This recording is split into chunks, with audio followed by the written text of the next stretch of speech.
आणि महायुती सरकारनं शेतकऱ्यांना संपूर्ण कर्जमाफी देऊन 7/12 कोरा करण्यात येईल अशी मोठी घोषणा केली होती।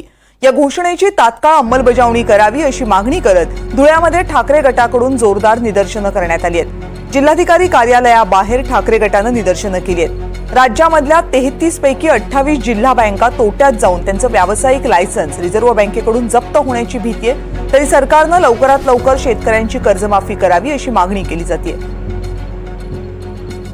आणि खड्डे बुजून त्या ठिकाणी डांबरीकरण करणे या कामासाठी महानगरपालिकेने 40 लाख रुपये या ठिकाणी मंजूर केलेले आहेत।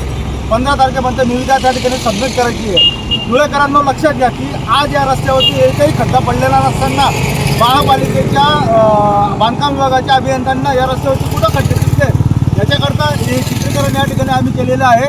आणि धुळेकरांची कशा प्रकारे फसवणूक महानगरपालिकेचे आयुक्त मॅडम असतील, महापालिकेचे अभियंते असतील, शहर अभियंते असतील किंवा तत्सम अधिकारी किंवा पदाधिकारी असतील, कशा प्रकारे धुळेकरांची या ठिकाणी फसवणूक करत आहे।